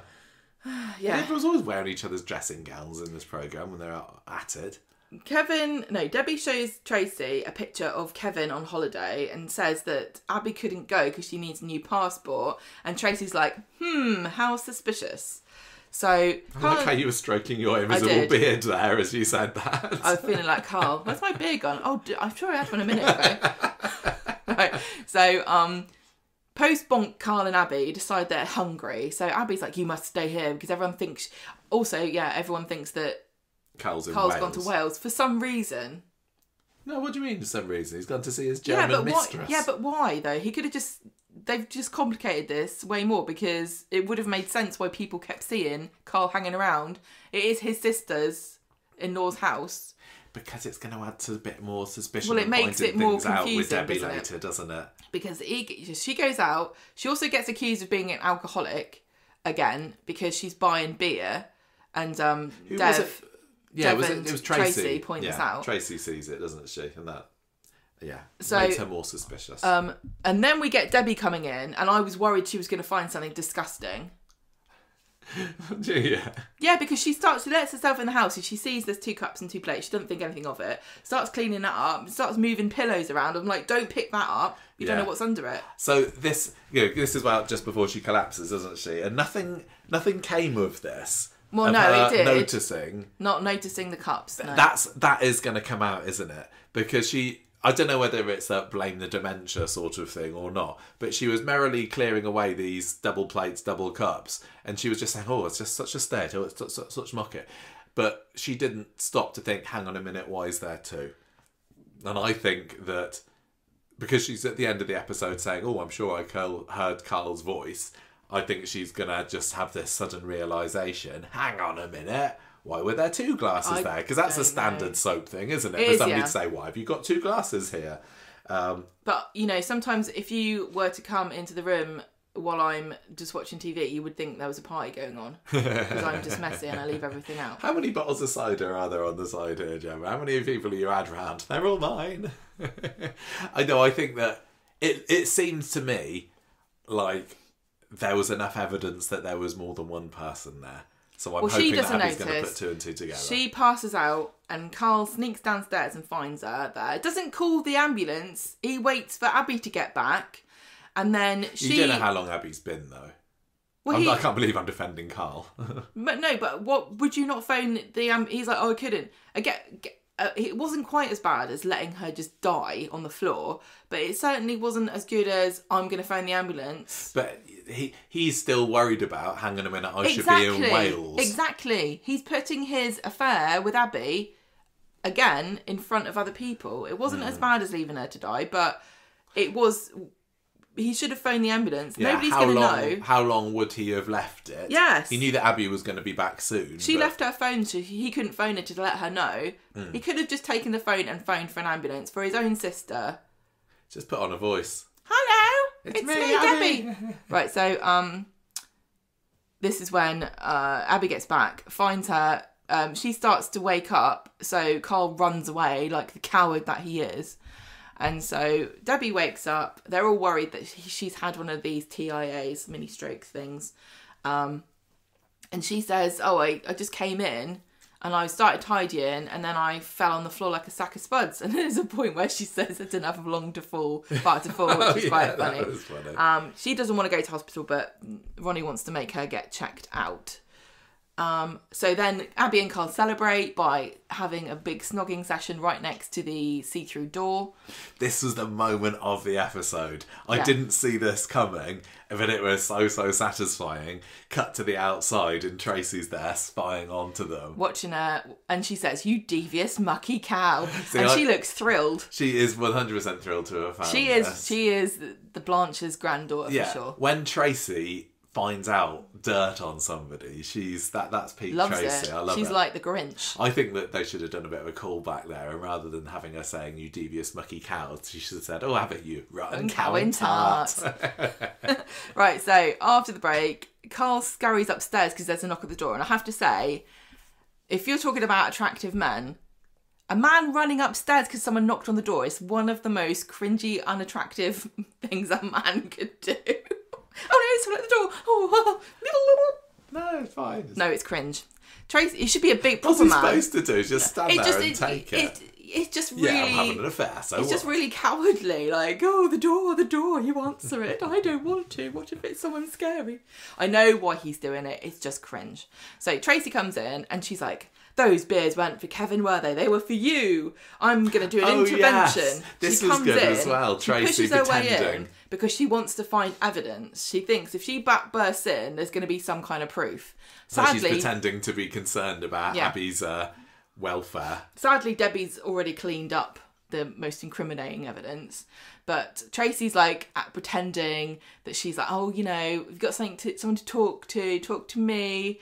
Can I go to the loo? And Abby's like, no, it's messy bathroom. And this is when Tracy's like, well, you've just sealed your fate here because I realise that you don't want me to go upstairs because Carl's hiding like a coward on the bog. She says, I got one question to ask you about Carl, though. What's he like in bed? Carl, come down, come down. And he, like the moron he is, he does come down. If she'd seen something, I don't know, what more could she do? She hadn't seen any. She had seen somebody kissing, and it obviously matched their outfits. But she didn't... Carl didn't need to come downstairs. What a misinterpretation of what she saw there. What a dope. But yeah, he did look a bit kind of like a sheepish teenager. A little schoolboy. Yeah. Already run up the stairs, and now he walks down like a dope. Anyway, meanwhile, we also get Debbie telling Ronnie she's fine, everything. She gets like a clear bill of health. She it wasn't one of the it wasn't just jiggered apparently. Just jiggered from all the jogging. Right, so Tracy then she's like, oh my god, I can't believe this. Kevin's had cancer. I'm gonna have to tell him about this disgusting display unless you give me money. How long has it been since Corey's had a blackmail plot? Or the 3-month mark now, are we? No. Eli was blackmailing Carla. Oh yeah, that's like true. On Monday. They're like, well, we've had a 1-day grace period. Let's do it again. Everyone loves blackmail stories. So they're panicking. I'll accept it if it's Tracy. Panicking, going, we can't afford to pay you off. And so she says, right, meet me at the bistro at 7 o'clock and we will negotiate. I just love this woman. She's chaotic, isn't she? Yeah. So Carl has to go off to see Debbie in the hospital. He pretends he's just gone back from Wales. And she's like, oh, so, she doesn't tell Carl this, but she tells Ronnie. No, I thought she did. She say, I thought she said, oh, Carl, you know what the funny thing was? I could have sworn I heard you. Again, these two are really disrespectful to Debbie and her. So on its own there, that's not enough for Debbie to get a suspicion, but that's why I think she's going to remember what she cleared up at some point. And it might not be for a while. But don't forget, she went into that fugue state when she saw them kissing. Oh, yeah, there was that, wasn't there? She doesn't remember that. No. I don't know if it's possible to retrieve a memory from that. I doubt it, but this is a soap, so... I think that with Tracy having discovered the affair this week, I think it's still going to be a while before Debbie clocks on. Yeah, me too. But, right, I love this. Glad that it's out. I also really loved... you didn't write it down, I told you to. What? When Debbie and Ronnie were in the hospital... And he has a cheese and onion sandwich and a chicken tikka sandwich. I did write that somewhere. I think I wrote it in the Debbie storyline. It's coming up next. Oh, anyway. Okay, we'll get to it then because that was my favourite. It might be. We can say it if you want to think I didn't. He says, which one do you want? And she says, oh, I don't mind. I don't mind. You choose. And he gives her the cheese one. And she goes, if you had dementia, I'd let you have the chicken tikka sandwich. Yeah. And then he gives it to... I think that there's 2 solid sandwich choices there, to be fair to you. If that was us, I'd say let's have one half each. Yeah. That's how you know a real relationship, isn't it? Yeah, that's Share marriage. A sandwich They're just engaged. Nice, yeah. Anyway, so things have been left quite exciting. They go to see Tracy at the bistro, don't they? And they manage to give her a little bit of extra...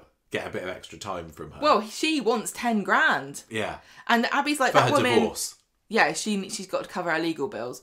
And Abi says, you've just made a deal with the devil. That woman is Satan. And I love this because they're supposed to be friends. They were friends like 5 minutes ago. Well, yeah, it's been a while, haven't they? Because when Tracy comes around, she says to Abi, oh, we used to be so close, what happened? But yeah, now she's totally ripping her off. There's no loyalty in love and war. Tracy's got no particular reason that she needs the money soon either, does she? So she can hold on to this one for a little while. The longer you leave it, the more likely it is that they're going to get found out another way. These two are too indiscreet. Yeah, that's true. I'd be panicking if I was Tracy. She literally worked it out from several clues. Yeah. So who's to say that they're not going to... There's no way that they can get that money, is there? No, they don't have it. Although, I don't know what... Well, they all have millions. Oh, I don't know what I don't have any money apart from all of my investments and stock portfolio. I might have to withdraw from my ISA. Well, there's the business account, isn't there, at the garage, that I presume that Abby's got some sort of... Abby will go through that and go, hang on a minute, somebody's already been nicking stuff out of it. Yeah, it could be. And Carl be like, oh. Oh no, doesn't Abby know about the dodgy MOTs? Well, she knows about the MOTs, but who knows what else is going on. Yeah. Yeah, disappointed in myself that I'm quite excited by the development in this storyline, which I despise. But I'd rather it was like this than just me shaking my head and being disgusted and disappointed, which is what it's been up to this point. So good stuff. Nice Tracy involvement. It's been difficult to remember which week is what here. Somehow, for some reason, I don't know why. Maybe it's because we had people over. What do you mean? I don't know. Why is it difficult? Or did we? I don't remember what happened this week. Because I thought this happened last week with Debbie's dementia stuff. Did we not talk about dementia choirs? Yeah, in we did. The last week, there was the dementia choir that was brought up on Friday, and the Debbie story on Monday, we will get it out of the way now, I guess. Okay, yeah. It's just Ronnie saying, because he turns up at the hotel, doesn't he? I got confused reading this, and I thought this was her again in the pub talking about it. No. Okay. This is at the hotel because we got Raphael who's secretly booked. Well, Ronnie's come in and Raphael goes over to her and says, "Oh, there's a man that wants to talk to you in the hotel bar." And then she goes and sees it's Ronnie, and she says, "Oh, Raphael, what are you like?" And he's like, "Oh," and he does that again. He does, yeah. What am I like? What am I like? I love Raphael. I want him to officiate the wedding. Yeah. It's funny with Raphael because more Raphael, please. In so many ways, he's just exactly the same as all the other background characters, except he has the very, very, very occasional line. He's he's got no personality other than he's a raging homosexual. Michael! Well, I'm sure that's what it says. It's the elephant in the room. What more do they need other than that? He's massively camp. I want to see, it's Manchester Pride this weekend. Raphael's going to be there on the floats, isn't he? But he's great. And it's funny that he's got these really, really tiny lines and nobody else gets that in the supporting artist. He is the campest character on Corrie right now, and Corrie is supposed to be, we love it when it's camp. So more Raphael, please. Yeah. Is he going to be the true victim of Debbie's dementia storyline? And we're not going to get to see him after she goes. So anyway, they talk about the dementia choir, and Ronnie says, "I'm looking into it, and it's not just a bunch of dotty old biddies like you thought it would be." And she's like, "I promise I'll think about it." So, and then that's kind of put to bed. Tell you what, I wouldn't want to be on the dementia choir if Debbie joined it. You might as well just go home. Yeah, she would probably overshadow you somewhat, wouldn't she? Yeah. And then there's just a little story where, yet again, she seems to have mucked up the computers because she's saying, "Oh, we've double booked these people," and Ryan has to entertain them while they're tell you what, business is being good. shipped off to another hotel. Hordes of people that she can't have a room for. Do you know what I say? What? Kick Carl out of his sex dungeon. Mm? Carl's taking up a room. Oh yeah, he is, isn't he? Yeah. Get the cleaning ladies in, do a deep clean, use bleach, and get him out. Anyway, that's basically it, isn't it? Ryan comes in and helps save the day, and the hotel guests get shipped off to somewhere else. But it's more evidence that Debbie's having trouble coping, managing the hotel. She also doesn't like the fact that Ryan got dispatched by Ronnie to help her. Yeah, because she wants to retain her independence. Because she's going off on this health kick this week, isn't she? Well, she's been, got that green goddess smoothie. And was that this week? I can't remember. Yeah, this was why she ended up being too jiggered. Yes, yeah. And she fainted because she was doing too much exercise and not eating enough. Well, I'll take the Olly amorous story then. So, this is boring, wasn't it? Did you not just do that one? Well, there wasn't really much there, was it? Oh, right. Sorry. This went all week. The adventures of Dee-Dee and her lawyer friends and Bland can Olly. I just say a big fat pass on this one? Yeah. It was, so much of this week was the affair and the sexual predatoring from Sarah. Everything else was very much relegated to C status. But this kept on going all week, and it was just like, I'm not getting any kind of spark from this whatsoever. Olly is incredibly nice but also tragically bland. And this makes me realise what Sarah sees in the bad boys, because he is just a very boring, nice man, isn't he? He's got children's TV presenter syndrome, where he just looks like any minute now he's going to go, and there we go, that was Blue's Clues. And up next.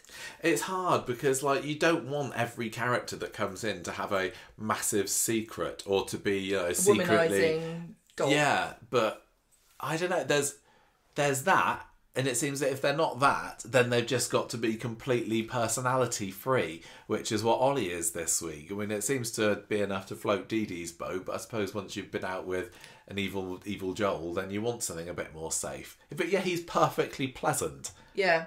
But is that exciting for a character? Why can't he have just some sort of quirk? Why can't he, like, have a motorbike or something? Anything. Cool. He's literally got nothing. I can imagine him when he goes home at night. I bet he sits on his sofa and he folds his hands nicely in his lap. I thought you said he like, folds his pants. Yeah, he folds his pants probably, and he probably folds his socks. I bet he doesn't even put them in a scrunchy ball because it's too exciting. And then he probably turns the television on to the BBC and he just watches that until it's 10 o'clock, and he goes to bed very promptly and wakes up the next day and has a very healthy breakfast. I would like Dee-Dee to have somebody nice as a boyfriend. Yeah, but I don't want to see it. No, I don't mind seeing it, but he's just got to be nice and interesting. What, like have some kind of weird, dangerous hobby, like knife juggling. Basically, the story this week is that Dee-Dee is conflicted because she fancies this guy that she's supposed to be representing, but it's a bit of a conflict of interest. Is it a conflict of interest or not? Because if it is, stop doing it, and if it isn't, shut up about it. What's happened? I'm not interested. He's been involved in a crash. He's saying that his car brakes didn't work because he had a dodgy MOT. I don't think they've made the link specifically to it. You think Carl. that this would have come up immediately, that it was done at Webster's garage, if it was, unless there is just a ring of criminals in Manchester headed by Fiona. Yeah, probably, yes. Just everybody who's had an MOT in Manchester in the last 12 months is just sailing into absolute... Yeah. Disaster. Anyway, they're at this meeting on Monday with Adam and Alia, who they thank you for reminding us they are a couple, because who remembered that?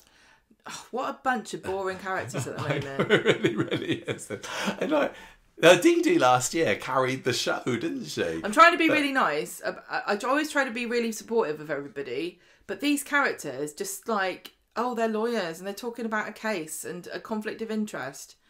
Yeah, it's not fun. I didn't want to watch Ally McBeal. So Dee-Dee tells James... And I don't want to watch it now. Dee-Dee tells James about this later and he says, you should just drop the guy's case and go out with him if you fancy him. Yes, so they're not that hurting for money. And also, Dee-Dee, you've already decided that you're part-time. Yeah, I know. Just get another part. There's loads of people that have probably crashed because of the failed MOT. Did anything happen with... the fact that Aadi was trying to get that job last week? Yeah, because she couldn't get it, and so she then asked, can I work with you? And Adam says, no, I don't think so, because it's going to cause a lot of problems. And she said, no, it'd be fine. Oh, I missed that. Okay. And now they're working together. Anyway, Dee-Dee throughout Wednesday's episode tries to put off Ollie's amorous advances because she, the whole conflict of interest thing. But she does admit to Shona that he is quite a nice guy, actually. So they go to Victoria Gardens, or he finds her, or she finds him, I can't remember. And she says, we can't do this, you're my client. And he's like, I don't care. And he cozies up to her, and then before long, he's planted a little kiss on her lips. And not long after that, they're merrily snogging away. Dee-Dee, I thought you were a good Christian girl. I think that she needs to ask him at this point, what's your stance on christening babies? Because apparently that's a deal breaker. And also drugging teenage girls and kidnapping them. Yes, yeah, exactly. That would be my first question. Have you got a criminal record? Yeah. Just need to know. It's not interesting enough. No, although exactly. we did. This is funny because when Joel first rocked up on the scene, we called him Bread Sauce Joel, wasn't he? He was incredibly bland, and he had a massive dark secret. So you never know. She's got a type. She just likes really dull men. Dull men with massive secrets. Anyway, Alia spies them together, and Dee-Dee takes the chance to leap up and invite herself to the pub with her because she knows that she's getting in a little bit deep here with Ollie. Ollie follows them to the pub. They have a nice time together. And again, she tells James at the end of the episode, we've really clicked and we had a kiss. But I just need to win this case. That's the simplest way. And I'm not going to tell him my dark secrets. No. Or that I have a baby. But she does on Friday, doesn't she? Well, because he sees her in the shop with a baby. And she's like, is this mine? Yeah, this is my baby. Although, if you'd asked me a month ago, I would have said no. Yeah, exactly. They talk about it. She tells them all about Joel, and he's like, I've heard about Joel Deering. Which is quite funny. Was it last week where Theo said, I've heard of Pat Phelan? Yeah, I know. Like, all of your characters have been in the case of being wrong-uns in the papers, I mean. So she just dumps all of this on him. He doesn't know what to say, and she's like, well, Doesn't fine. put him off, so that shows that he's a good man. No, it does. She says, she runs off. She gets annoyed because when Nina comes over, she says, "Do you want anything?" She said, "Oh, a man with a spine would be nice." And she like huffs off because he didn't go, "Oh wow, what a queen you are! No, how amazing!" He does return to number 3 with the big cuddly unicorn later. Gets the baby's name wrong. What did he call her? Lila? Yeah. Lala? I can't remember. I've bought this unicorn for Tinky Winky. That's what you said your baby was called, right? Anyway, they kiss, and I'm sure that, as I say, they don't go up to the bedroom because Dee-Dee would never do that. I do not understand why she's doing this if he's her client. I thought that just they kind fire him. Didn't they say? Oh no! At the beginning of the episode, they said that the police are going to do a few more checks on his brakes. I thought, oh, it's boring. It's very boring. Yeah, it is boring. But I'm sure it's got to be leading to something. Well, maybe this is I just, don't care about this. Got to have a bland start, but Really you'll boring, never guess where this it's guy. going. And his boring car problem. Yeah. I don't know. I tell you what, the cheek of Dee-Dee to get in a huff with him when she goes, "Oh yeah, I was marrying a serial rapist who's also a kidnapper, and he got murdered, and this is my baby," and he doesn't just immediately go, "Oh, that's fine." She's like, "How dare you have a non-committal response?" It's a tough one because not everybody comes in as what. Well, it's also bad because if she's representing him but also dating him, he could lose his case just based on that. Yeah.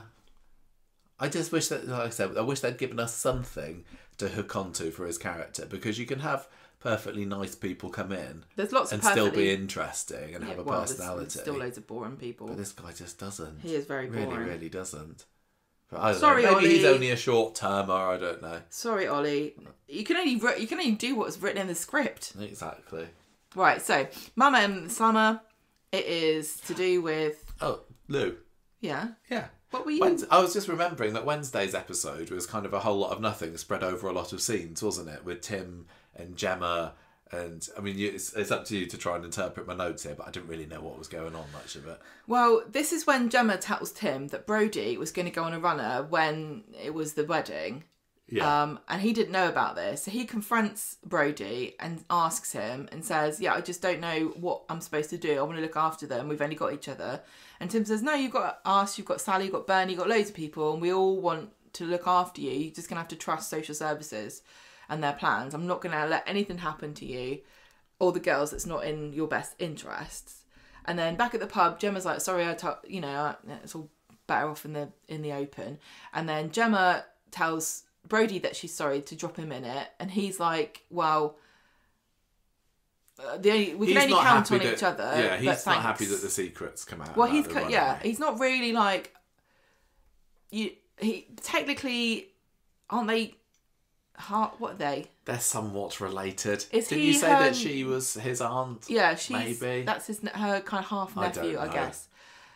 So he's like, you can't have a half nephew, can you? I don't know. So, anyway, so he then looks like he's going to nick a car from the garage, but Carl comes in and he's like, "Oh, I was just cleaning it." And Carl says, "Well, I don't believe you. You were clearly going to nick it. There are much easier ways of nicking a car. Maybe we'll talk about it when I get back from my shagging trip to Wales." So this scene with Carl and Brody kind of mirrored the Costello and Kit scene, didn't it? Where it's like, "Yeah, you're dodgy. I'm a bit dodgy too. Let's talk about this another time." So Brody's maybe going to get involved with the fake MOT malarkey, especially if Carl now needs £10,000. That's true. That's gonna come up, isn't it? So Friday, it's Lou's sentencing, and they're sadly don't get to see her. No, Tim and Sally are worried about this, and then Tim tells her about the fact that Brody nearly kidnapped the girls, and she's like, "Well, what are you telling me that for? We've got to tell the social workers." Then Brody gets a text from Kit saying if he's all right, and he's also got his GCSE results, and they're not very good. And then they find out that Lou's been sent down for 4 years, and they're all really sad. And a social worker, it's bound to happen, wasn't it? And a psychologist comes around to have a meeting with them, and they're like, "Yeah, brilliant. Yeah, we'll keep them together. It's all fine." But then Shanice Like, Joni decides to throw something at Janice. She comes in with a bloody knee, and then the social worker's like, well, you're going to have to be separated. Joni's going to have to be taken out. And Joni's like, I didn't mean to. And Shanice and Brady are like, oh, no. And that's it. That was a very thorough and quick rundown of everything that happened, but this definitely is coming across as a bit of a, again, like another C story, isn't it? I'd like to see more of this. I think that there was maybe just a bit too much focus on the other stories this week. Well, I think Joni should stop throwing things, and Shanice needs to stop being a snitch. But I think this would be better if we knew a bit more about what was going on with Joni. Like, we had the scene with her on the factory roof with Sally a month or so ago when Mick was on the loose. I don't know the difference between these two children. She's the older one. So she comes Joni. Across as very quiet. Joni, yeah. Joni's the old one. Yes. Okay. Yeah. But like I'd like to know, like, what's the deal? Like, is there something that's making her do it? And I know that she's seen the domestic violence at home, but Joni at the moment doesn't really have much of a personality because they're not letting her talk. She's just kind of standing around looking a bit miserable, isn't she? She's very sour-faced. And I'd really be interested in getting to know a little bit more about what's making her tick and what's making her do this. And I know that siblings fight, but this is clearly a little bit more than this. And they're not, it just doesn't feel like they're giving us enough. And I think that the actress that plays Joni is perfectly capable of doing it, because she was great up on the roof with Sally. But the story at the moment is focusing too heavily on Sally and Tim and maybe Brody. They are the characters. But it's about Joni and Shanice. Yeah, but I don't feel like I know Joni. No, I don't know anything about her. I don't care whether she lives here or somewhere else. I kind of do, but Corrie's not letting me. And now she's being carted off to live in another foster home, I guess. We're not going to see her for a little while longer. I don't know whether there's another mystery going on here. Is there more to it than meets the eye? I don't know what it could be. Because I've seen some people theorise in previous weeks that Brody was the reason for Shanice having these bruises, but it's clearly not. It's definitely Joni. I don't know. I don't know whether I'm alone in this. I just feel like I want to know more than Corrie's seeming to be willing to tell me about it at the moment. I think sometimes Corrie relies on us being very sympathetic and empathetic and caring about people that we don't know, which I try really, really, believe it or not, try really hard to. I tried to, but when you go online and you see comments, I don't think most people watch it like that, and they don't like, most people do not care about these children, don't know who they are. All we see from Joni is that she always looks sad, and well, she doesn't look sad. She's sullen. Sullen. There's a difference, isn't there? She looks like a sulky teenager, which is obviously what she's been told to do.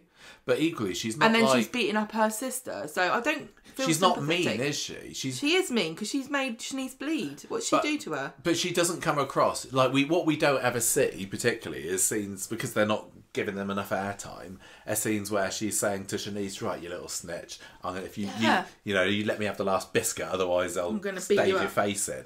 You don't see any of that. Like everything that we see, that I believe that I see of Shanice, is that she's kind of a nice girl that's maybe got a bit of a temper. But even then, we don't see the attacks, do we? I want to see the little girl get beaten up. I want to see the fist connect. Yeah. Like we every time I think we've seen it, it's been you hear a scream and then somebody goes over to find out what's going on, and Shanice has been upset. Do you know what I think's happening? Maybe she's doing it to herself. No. What? Poltergeist. They're the right age for this. The only answer. They're the right age. Young girls going through puberty, right? There's flying objects hitting people and making them bleed. Bruises mysteriously appearing. The next thing you know, there are going to be notes left, and small fires begin to start. Mm. Then you know you've definitely got a poltergeist. You're going to have to call someone in. I think that what I say is give Abi and Carl a rest. Give Kit a rest.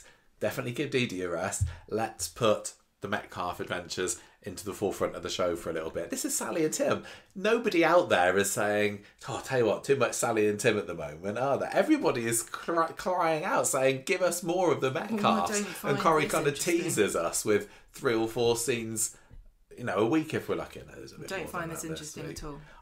But it's because they're not giving it enough time. And I think this feels like the story where if they did invest in it a little bit more, I might find it more interesting. And it's a bit of a respite from all of the bloody shagging and affairs and police stuff. I'd much rather see stuff about foster children and intellectually family. Speaking, I understand what's happening here, and I feel sorry for them, and I feel really bad. But you have to differentiate between if this was real, how I'd feel, and what I've been shown. What I've been shown is nothing to me. I'd rather see more of this, and also, you know, what's going on with Sam at the moment, than all of the dirty business going on with the other storylines. Like everything, all the main stories this year feel grubby. Yeah. And this one doesn't. And the stuff that's going on with Sam and Toya and Nick doesn't feel grubby either. So I just want a bit of a... No, I'm not interested. And this is same with the Allahan stuff as well. That's not a grubby story. That's more interesting. And that's why I'm more interested. Yeah, because I know these people. I don't know who Shoni and Janice are. Whatever their names are. Oh yeah, that's wrong, isn't it? Shoni and Janice. Don't even know their names. It's better than Moni, Brony, Janice Battersby. Shoni, isn't it? Anyway, what have grubby Steve and Cassie been getting up to on Monday, AJ? Everybody loved this one, didn't they? Eye bleach. It wasn't eye bleach. It was the opposite. You needed eye bleach to watch it. So this was the shagging, wasn't it? Yeah, it was. So Steve spent the night at number one. Yeah, because last week Cassie had said to him, "Look, I know you've been thrown out, but I'll let you in." Yeah. Right. So he's sleeping at Ken's, but he's basically homeless now. So no wonder Tracy needs money, because she's going to have to pay him off. Yeah. Cassie finds Steve in the kitchen in number 9, leaving Tyrone. He's got this apology lager that he's bought him. Then they start flirting, and Cassie says, "Oh, show me your pole dancing technique. I'll be your pole." That was quite funny. But it turned out to be the other way around, I think, because when Tyrone walks in on them, yeah, you're right. She's Steve bouncing up and down on him with no clothes on. I don't think that she did have no clothes on. I don't know whether it was supposed to be or not, but the publicity shots for this, she's definitely wearing something quite body coloured. And I don't know whether she was just supposed to be wearing, that's her undergarments that she kind of hoiked up, or whether they were protecting Claire Sweeney's modesty. They didn't need to do that with Simon Gregson. She's a professional. She doesn't care. Steve stands up and puts Teddy over his genitals. Yes. Which now he needs to be washed. Well, we all know the Teddy and Steve. Well, I think that he needs to go for, or maybe it's a girl Teddy. If it is, he needs to go for a morning after pill, because we've seen how fertile Steve McDonald has been. Anyone who touches that teddy bear is in danger of having the next McDonald. Exactly. Men alike. Now, see, this is why I'm glad we've changed to being explicit. Because we couldn't talk about this properly. Not at all. Yeah, this is disgusting. Like I said, I think that Teddy's now in witness protection about this, because I bet you can pull some DNA off that Teddy and find out a bunch of other kids that Steve's fathered that he didn't know about. Oh, can you imagine, like, when the next time that we see, like, whose Teddy is it? I think it's Hope's or Ruby's, but they're a bit old for it. They're a little bit old for it, hopefully. But can you imagine a scene where we see them hugging it on the sofa and we know where that Ted's been? Yeah. No, not even Corey would do that. So Tyrone is outraged. Temporarily outraged. Like, by the end of the episode, he's like, "Oh, well, I got my apology lagers. I'm fine, actually." Yeah. Poor Tyrone. Like, literally, seeing your mum doing that. This was her... and also... Can I just say, quite disrespectful to your hosts to just be shagging. That's the kitchen, man! Well, they haven't got bedrooms, have they? That's the problem. That's the kitchen, right by where we eat. Good job that tablecloth's wiped clean. You dirty sods. We did see evidence of a bedroom in Carl and Abby's house. It was today's episode, wasn't it? When Carl was hiding upstairs and you got a rare glimpse of the landing up there. Of course, I wonder how they do that. Well, I can't remember how much is... They must have to build an extra bit. It was only a tiny bit, wasn't it? I don't know whether that bit's always there. A stunt staircase somewhere that they can just put different Anyway, pictures on. We'll finish off just with a little bit of Aadi fun for Friday. The story was back. I've been kind of waiting for this all week because this is one of the things I'm most invested in. But I don't feel like you got your full. I didn't really, did I? No, we've been wondering what's going on with Aadi, and of course the police have dropped her. This happens every time. This is why when Eli's like, "I'm going to tell the police that you sexually harassed me," and the police were like, "Yeah, we'll investigate it," and then you phone them back. 2 weeks later, we forgot about that, but yeah, don't worry about it. It's you can get away with anything. That's why people try it. Like, just do what you want. Anyway, they're not taking things further with the drugs. He's just getting a caution, and he's decided, yeah, I am going to India actually. Aadi, come on. Do you think I like India... that it's, on his own terms, but it does feel like, really? Come on. I don't know much about the immigration process for India, but I do think if you've just had a caution for spiking somebody, any country might go, no. No, it's just a caution. It's all right. It'll be okay. It'll be like, floating on a banana not to do boat. it. She did it to herself. It very much felt like, let's just push this under the table. We wanted it for drama a few weeks ago, and now he's off. But I did appreciate, but he's not gone yet. But before he does, he gets a little visit from Amy. I loved it, obviously. Thank you very much for putting that in for me, Corrie. Amy's forgiven him. She's had a temporary... You rewatched that scene, actually, didn't you? You didn't tell me what you thought, the needy scene. It's funny because the first time I watched it, I really, like I said before, had a visceral reaction, like, oh, God, why'd he say that? And then the second time I watched it, I think it's because I read a lot of other comments from people going, I didn't get what was so bad about what he said. And so when I watched it the second time, I could definitely see where people were coming from because it didn't, shock me. The second time around. Well, Amy has clearly had a bit of a calm down as well. Well, yeah, Amy's over it now. She comes and sits with him on the sofa, and she's like, "Oh, are you going to India? Are you? I can come and visit you if you like." And this is when Deb. Aadi says you can come and visit me if you like. She didn't offer to go, and this is weird. I thought it was the other way around. This is weird because Amy, did she not say she loved him or something last week? She did, yeah. And now this week he's going to India, and she doesn't actually seem sad at all. She just seems excited for him. I think the vibe I got off of them was like, I'm Amy, your supportive best friend, and you're about to embark on a new period of your life. Not I'm Amy, your girlfriend, who's devastated. Yeah, I suppose she wasn't trying to beg him to leave, was she? If I loved somebody and they were going to move to India the next week, I would be devastated. Or maybe instead of having the episode end with Asha having a cry on the bench, we should have had Amy having a cry that she's losing Aadi. Well, we haven't got to that bit yet. Well, no, we haven't. Dev had a little cry. Des has a little cry in the kitchen. Dev comes and has a little cry in the kitchen, doesn't he? Because he's still got his guard up with Aadi and still... Well, it's his fault. He's still, yeah. He's supposed to be the grown-up. Aadi's in the doghouse because of everything that's happened, and Dev's being a bit of a child about it. Can't you just let him off with a caution? Dev? He's all upset because Aadi's decided to leave, and then Asha's upset at the end of the episode as well on the bench outside the hospital because she's on the phone. Is she on the phone or text? I can't remember. To Dev saying, "Oh yeah, my work's fine," but then she has a bit of a breakdown, and obviously work isn't fine because I believe it's quite difficult being a paramedic. More on that soon. And but she's obviously disappointed to be losing Aadi as well because he's a twin and they're lovely together. She was not happy. Yeah, she was a bit upset when he said that he was actually going to go through with it. Yeah, I just found that last scene very, very odd, and it didn't fit in with the tone of the week, did it?